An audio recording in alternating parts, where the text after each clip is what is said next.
स्वाध्यायः परमः। Doctor Baba Saheb Ambedkar open university.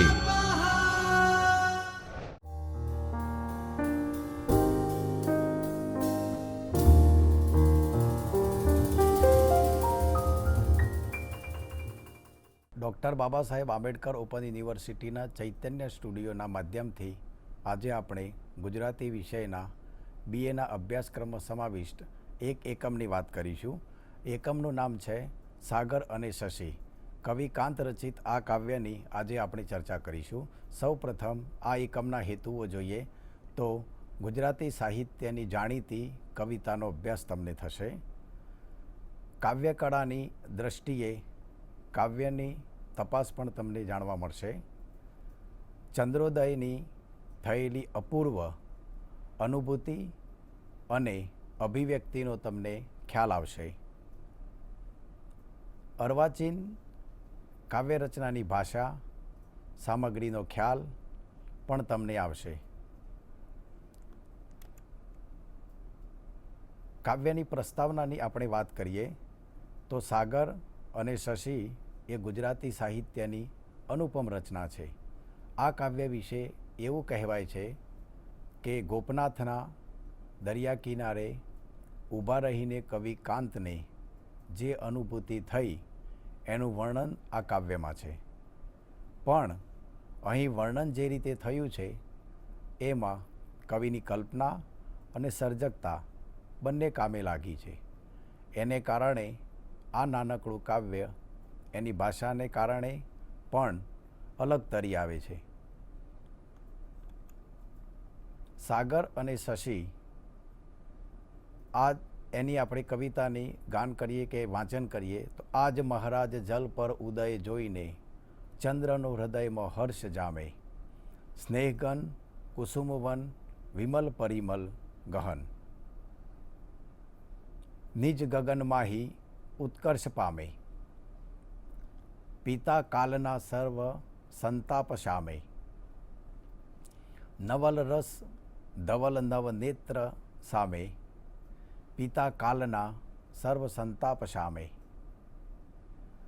જલધિ જલદલ ઉપર દામિની દમકતી. યામિની વ્યોમસર માહી સરતી. કામિની કોકિલા કેલી કૂજન કરે. સાગરે ભાસતી ભવ્ય ભરતી. પિતા સૃષ્ટિ સારી સમુલ્લાસ ધરતી. તરલ તરણી સમી સરળ તરતી. પિતા સૃષ્ટિ સારી સમુલ્લાસ ધરતી.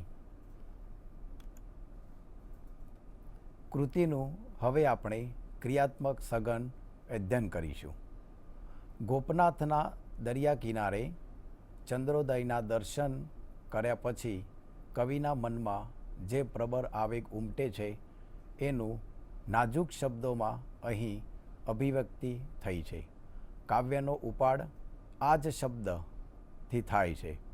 આ રીતે ચંદ્રોદય દર્શન પહેલીવાર નથી, પરંતુ આજે સ્થિતિ કંઈક જુદી જ છે. મનની સ્થિતિ પણ અલગ છે. એ મનની સ્થિતિ અલગ હોવાને કારણે હૃદયમાં હર્ષની લાગણી ઉત્પન્ન થાય છે. આજ મહારાજ જલ પર ઉદય જોઈને ચંદ્રનો હૃદયમાં હર્ષ જામે. કાવ્યનો આરંભ આ જ શબ્દથી છે. એ સાપેક્ષ શબ્દ છે. એમાં વીતી ગયેલી ભયાનક કાલના પડઘા છે. એ પડઘા સંભળાય છે, જે પછી સંતાપ શબ્દ સાથે જોડાય છે. પણ આજ તો સુમધુર છે. આજની સાથે જ મહારાજનો પ્રાસ છે. હૃદયમાં હર્ષની લાગણી જામ્યા પછી સૃષ્ટિના દરેક તત્વમાંથી સ્નેહનો અનુભવ થાય છે. એ અનુભવ એકદમ વિમલ છે, શુદ્ધ છે. આ અનુભવનો ઉત્કર્ષ ક્યાં થાય છે? સ્નેહધન કુસુમવન વિમલ પરિમલ ગહન. નિજ ગગન માહી ઉત્કર્ષ પામે. પિતા કાલના સર્વ સંતાપ સામે, નવલ રસ ધવલ નવનેત્ર સામે, પિતા કાલના સર્વ સંતાપ સામે. અહીં કવિએ જે શબ્દો પસંદ કર્યા છે એ અગત્યના છે. નિજ ગગન એટલે પોતાના ગગનમાં, પોતાના મનમાં આ પ્રકૃતિની રામલીલાનો અનુભવ થાય છે. એ અનુભવ સર્વ સંતાપો એટલે કે ત્રાસદાયક મનઃસ્થિતિમાંથી મુક્તિ કરાવે છે. ચાંદની રાતનો ધવલ પ્રકાશ આંખ સામે તરવરે છે. એને કારણે એક અનુપમ દ્રશ્ય રચાયું છે કે ગઈકાલના સઘળા સંતાપ દૂર થાય છે. અહીં કવિ કહે છે કે પિતા કાલના સર્વ સંતાપ સામે. આ પંક્તિનું પુનરાવર્તન પણ એટલે જ થાય છે. ગઈકાલની ભયાનકતા આ અનુપમ લીલાથી દૂર થઈ છે. ચિત્તમાં કેવળ હર્ષનો અનુભવ છે. એ વાત તીવ્ર રીતે પણ નાજુક શબ્દોમાં કહેવા કવિએ પંક્તિનું પુનરાવર્તન કર્યું છે. પિતા એ ઈશ્વરને આ સંબોધન છે. ઈશ્વરીય લીલાના પ્રતાપે તો આ બધા સંતાપ દૂર થાય છે. નવલ રસ ધવલ તવ નેત્ર સામે, પિતા કાલના સર્વ સંતાપ સામે. જલદી જલદલ સરતી, કામિની કોકિલા કેલી કૂજન કરે. દરિયાની અફાટ જળરાશિ પર ચાંદની રેલાવાને કારણે આહલાદક અનુભવ થાય છે. કવિ કહે છે કે કોકિલાના સ્વરો મને સંભળાય છે, દરિયામાં ભરતી છે, પણ અત્યારે જે દ્રશ્ય રચાયું છે એને કારણે એ ભરતી પણ ભવ્ય ભાસે છે, ભવ્ય લાગે છે. અહીંથી હવે સ્થળનો વિસ્તાર થાય છે. દરિયાની ભરતી માત્ર ભવ્ય રહેતી નથી, આખી ધરતી લીલી અને હર્ષમુક્ત ભાસે છે. જળથી સ્થળ સુધીનો આ વિસ્તાર છે. આ પ્રકારનો વિસ્તાર ત્યારે જ શક્ય બને છે જ્યારે મનની સ્થિતિ સર્વ સંતાપોથી રહિત હર્ષયુક્ત હોય. રાત, ચંદ્ર, સમુદ્ર, એકાંત, પ્રકૃતિનું અનુપમ વાતાવરણ સર્જવા માટે આ ચાર તત્વો પૂરતા છે. આ ચાર તત્વોમાં મળે છે પંચામૃતની એક અમૃત સામગ્રી જેવું કવિ હૃદયનું સંવેદન. આનંદને અભિવ્યક્તિ કરવાનો હૃદયનો સ્વભાવ છે અને એટલે જ આ એકાંતમાં પ્રકૃતિને સ્પર્શથી મુખરિત થઈ ઉઠેલું કવિ હૃદય ઈશ્વરને જ કહે છે, આજ મહારાજ જલ પર ઉદય જોઈને ચંદ્રનું હૃદયમાં હર્ષ જામે.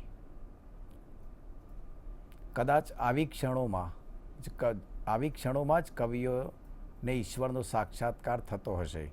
ઈશ્વરનું સર્જેલું વાતાવરણ અનુભવીને કવિ ઈશ્વરને પાછું સમર્પે છે. નવી રીતે નવા શબ્દો દ્વારા સર્જીને પરત કરે છે. કવિએ નાનકડો બ્રહ્મા છે એવું ક્યાંક વાંચ્યું હતું. એની પ્રતીતિ આવી કોઈ ભાવ સૃષ્ટિની નિર્માણ જોઈએ છે ત્યારે જ થાય છે. ઇમારતોની ઉપર ઉગતો આકાશમાં જે ચંદ્ર આપણે જોઈએ છીએ તે અને કવિએ જે જોયો છે જલ પર ઉદય પામતો ચંદ્ર, આ બંને આમ તો એક જ હોય છે, છતાં કેટલા બધા જુદા છે. અને આ કાવ્ય વાંચીને આપણા વિસ્મયનું બિંદુ વિકાસ પામીને પોતાની અંદર એક જ વાતને ગૂંટે છે કે ખરેખર અહીં ચંદ્રના ઉદયની વાત છે, કે ચંદ્રોદયની સાક્ષીએ થતી પોતાની ઉર્મિના ઉદયની વાત છે. આ કાવ્યમાં આનંદ છે, પણ એ શાંત આનંદ છે અને એથી જ એ વાચાળ પણ છે. એના કરતાં મૂંગો વિશેષ છે. માટે જ કવિ કહે છે, હૃદયમાં હર્ષ જામે, સાગરે ભાસતી ભવ્ય ભરતી. પિતા સૃષ્ટિ સારી સમુલ્લાસ ધરતી, તરલ તરણી સમી સરળ તરતી. પિતા સૃષ્ટિ સારી સમુલ્લાસ ધરતી.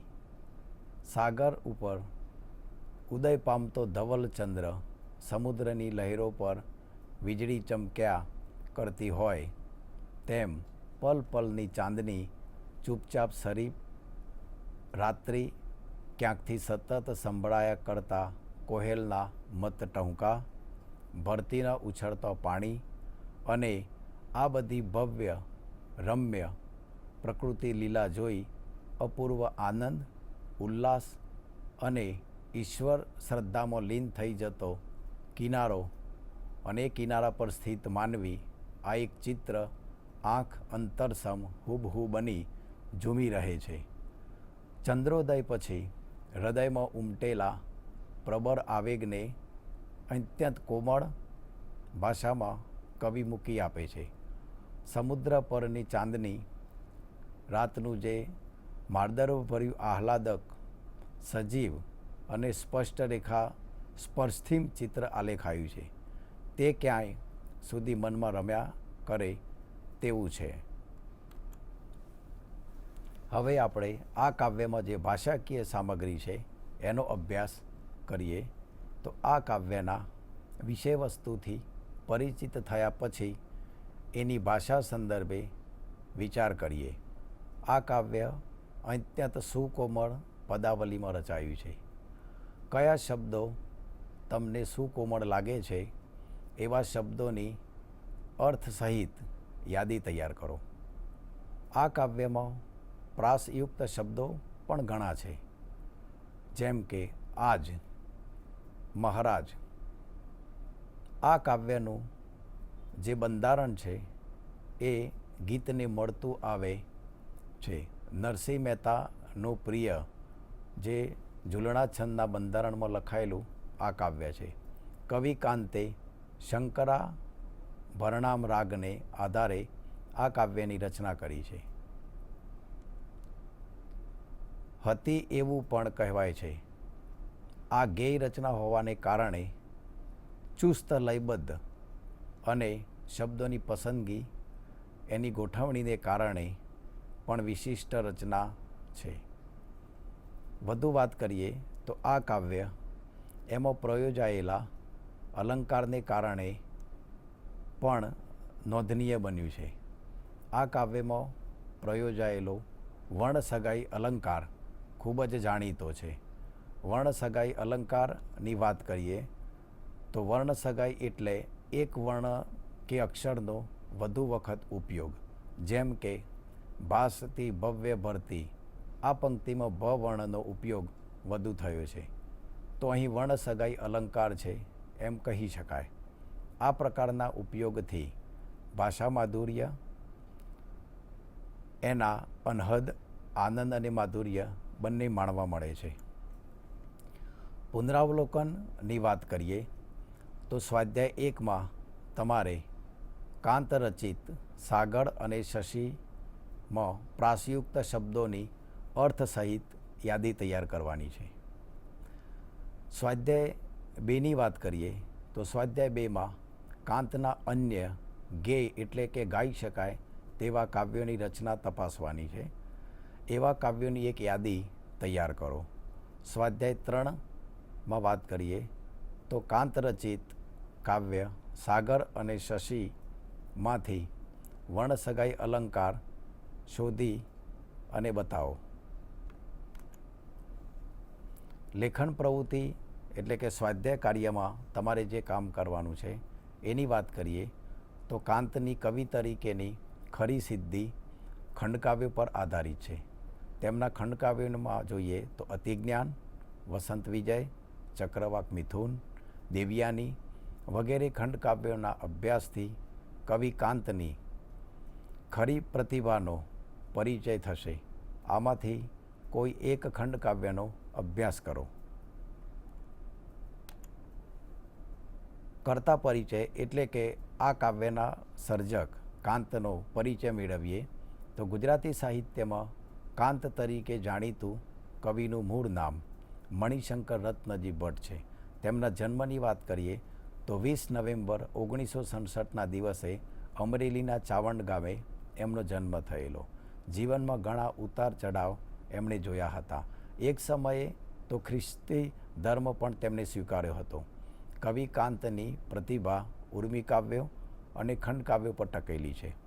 ખંડકાવ્ય એવા પ્રકારનો છે કે એમણે એને ઉગાડ આપ્યો અને નમૂનારૂપ ખંડકાવ્યો પર ટકેલી છે. ખંડકાવ્ય પ્રકારનો ઉગાડ અને વિકાસ એમને ગુજરાતી સાહિત્યમાં અઢળક કર્યો છે. કાંત પછી ખંડકાવ્ય ક્ષેત્રે આવું પ્રદાન અન્ય કોઈ કવિનું જોવા મળતું નથી. એમની કવિતા ઉપરાંત નાટ્ય ક્ષેત્રે પણ એમનું પ્રદાન ઉત્તમ રહ્યું છે. એમના નાટકોની વાત કરીએ તો સલીમ શાહ અથવા અશ્રુમતી, રોમન સ્વરાજ્ય, દુઃખી સંસાર, ગુરુ ગોવિંદસિંહ, આ 4 નાટકો પ્રાપ્ત થાય છે. આ ઉપરાંત પત્રો અને આત્મકથારૂપી સાહિત્ય પણ એમની પાસેથી મળે છે. એમાંના કેટલાક સાહિત્ય કે હજુ પત્ર સાહિત્યમાંથી પણ કેટલુંક અગ્રંથસ્થ છે. એમના પત્રોમાંથી પણ કવિ કાંતની નિજી મુદ્રા પ્રગટ થયા વગર રહેતી નથી. પૂર્વાલાપ કવિનો એકમાત્ર કાવ્ય સંગ્રહ છે. આ સંગ્રહમાં ઉર્મી કાવ્યો અને ખંડકાવ્યોનો સમાવેશ થાય છે. રાવી પાઠક, ચંદ્રકાંત શેઠ, વિનોદ અર્ધવર્યુ અને સતીશ્વાસ જેવા વિવેચનના જાણકારો દ્વારા સમયાંતરે પૂર્વાલાપની કવિતાઓનો સંપાદન પ્રગટ થતા રહ્યો છે. કાંત વિશે નિરંજન ભગત કહે છે કે કાંત આપણા એકમાત્ર કલાકાર કવિ છે. આપણા કોઈ પણ અર્વાચીન કવિની કવિતા કરતો કાંતની કવિતામાં ઘનતા વિશેષ છે. તેમની કાવ્યસૃષ્ટિ સીમિત છે, પરંતુ એમાં ગહનતા છે, તીવ્રતા છે, પણ કલાનો સાથે સાથે સંયમ પણ છે. કાંતના સમગ્ર લેખનમાં વિવિધ કક્ષાની રચનાઓ મળે છે, પરંતુ તેમના જેવા ખંડકાવ્યનો સર્જક બીજો કોઈ ગુજરાતી કવિ સાહિત્યમાં મળવો ખૂબ જ મુશ્કેલ છે. સાગર અને શશીના કવિ કાંતએ ગુજરાતી સાહિત્યમાં ખંડકાવ્યને જન્મ આપ્યો છે અને વિકસાવ્યું પણ છે. આ ખંડકાવ્ય એટલે એક બાજુ મહાકાવ્ય તેમજ આખ્યાન કાવ્ય અને બીજી બાજુ સોનેટની વચ્ચે બેસતા કાવ્ય પ્રકારને ખંડકાવ્ય કહેવાય છે. ખંડકાવ્યમાં કટોકટી સભર એકાદ જીવંત પ્રસંગ ખૂબ જ જરૂરી છે. સાથે સાથે પૌરાણિક પાત્ર, વૃત્તિભેદ, સુલિષ્ઠતા, ગાંભીર્યમયતા, સંઘર્ષ અને જીવન દર્શન વગેરે લક્ષણો જોવા મળે છે. સંઘર્ષ એ ખંડકાવ્યનું પ્રમાણભૂત તત્વ છે. વિશેષ વાંચનમાં તમારે જે કામ કરવાનું છે એની વાત કરીએ તો કવિ કાંત રચિત મિત્રને આમંત્રણ, રાજહંસને સંબોધન, વત્સલનો નયનો, ચંદાને સંબોધન, મનોહર મૂર્તિ વગેરે ઉર્મી કાવ્યનો અભ્યાસ તમારે કરવાનો છે. આ ઉપરાંત આ કાવ્ય સંદર્ભે જે સંદર્ભ ગ્રંથો છે એની વાત કરીએ તો વ્યાસ સતીશ સંપાદિત પૂર્વાલાપ જે જુલાઈ 2008માં સંપાદિત થયું હતું, શુક્લ જયદેવ એમના દ્વારા કાંતના ખંડકાવ્યો સિવાયના કાવ્યો વિશે થોડુંક એવો એક લેખ પરબ નામના સામાયિકમાં નવેમ્બર 2017માં પ્રકાશિત થયો છે. શેખડીવાળા જસવંત દ્વારા સંપાદિત થયેલી કાંતની કવિતામાં પ્રકૃતિ ચિત્રણ પૂર્વાલાપ સતીશ વ્યાસ એના વિશેનો લેખ જુલાઈ 2008માં આવેલો છે. આ ઉપરાંત શેઠ ચંદ્રકાંત રચિત આપણા કાવ્યરત્નો ઉઘાડ અને ઉજાસ એ એપ્રિલ 2016માં પબ્લિશ થયેલું છે. હવે તમારી પ્રગતિ ચકાસવાની છે કે કાવ્યના આધારે તમારે કેટલી કસોટી આપવાની થાય. એમાં વસ્તુલક્ષી કસોટીની વાત કરીએ તો 1. કવિ કાંત રચિત અન્ય કાવ્ય મારી કિસ્તીનો અભ્યાસ કરો. ત્યાં આવતા દરિયાનું વર્ણન તમારા શબ્દોમાં આલેખો. 2. ચંદ્રોદય દર્શનની અનુભૂતિ કરાવતા અન્ય કાવ્યો તમારી નજરમાં છે? જો હા તો એવા બે કાવ્યનો આસ્વાદ તમારા શબ્દોમાં તૈયાર કરો. આ ઉપરાંત તમારી કસોટીને આગળ વધારતા બીજી વાત કરીએ તો એના પ્રશ્નોમાં 1. આ કાવ્યમાં પ્રસ્તુત પ્રકૃતિ દર્શન તમારા શબ્દોમાં વર્ણવો. 2. કવિ કાંતના જીવનનો ટૂંકો પરિચય આપો. 3. કવિ કાંતના સાહિત્ય સર્જનનો ટૂંકો પરિચય આપો. 4. આ કાવ્યમાં પ્રયોજાયેલા અલંકારને ઉદાહરણ સાથે લખો. 5. સાગર અને શશી કાવ્યનું તમારા શબ્દોમાં રસદર્શન કરાવો. ત્રીજી વાત કરીએ તમારી પ્રગતિની તો અહીંયા બહુવિકલ્પી પ્રશ્નો રજૂ કરીએ છીએ જેના ઉત્તરો તમારે શોધવાના રહેશે. 1. આ કાવ્યમાં ખાલી જગ્યાના દરિયાનું વર્ણન છે. દ્વારકા, સોમનાથ કે ગોપનાથ? આમાં સાચો ઉત્તર છે ગોપનાથ. કવિ કાંતનું આખું નામ ખાલી જગ્યા છે તો ગૌરીશંકર જોશી, મણિશંકર રત્નજી ભટ્ટ, જીનાભાઈ રત્નજી દેસાઈ. તો મણિશંકર રત્નજી ભટ્ટ એ સાચો ઉત્તર છે. 3. કવિ કાંતની આગવી ઓળખ બતાવો. તો સોનેટના પિતા, ખંડકાવ્યના પિતા કે કાવ્યના? તો ખંડકાવ્યના પિતા. 4. કામિની કોકિલા કેલી કૂજન કરે. આ પંક્તિમાં ખાલી જગ્યા અલંકાર પ્રયોજાયો છે. 1. વર્ણસગાઈ, પ્રાસાનુપ્રાસ કે અર્થાંતરન્યાસ? તો સાચો ઉત્તર છે વર્ણાનુપ્રાસ. 5. કાવ્યમાં પિતા સંબોધન કોના માટે કરાયું છે? તો પિતા, ઈશ્વર કે દાદા? તો સાચો ઉત્તર છે ઈશ્વર. આ ઉપરાંત તમારે આ કાવ્ય વિશે વધુ જાણકારી માટે સંદર્ભ વાંચન જરૂરી છે. તો ગુજરાતી સાહિત્ય કોશ ખંડ 2 અર્વાચીનકાર. બીજા સંદર્ભની વાત કરીએ તો અર્વાચીન ગુજરાતી સાહિત્યની વિકાસ રેખા પંડિત યુગ ધીરુભાઈ ઠાકર. 3. ગુજરાતી સાહિત્યનો ઇતિહાસ ગ્રંથ 3 દલપતરામથી કલાપી. પ્રકાશન થયેલું છે ગુજરાતી સાહિત્ય પરિષદ અમદાવાદ. 4. કવિ વિશ્વ સુરેશ દલાલ દ્વારા સંપાદિત થયેલું છે. નંબર 5. કાંત વિશે ભૃગુરાય અંજારિયા.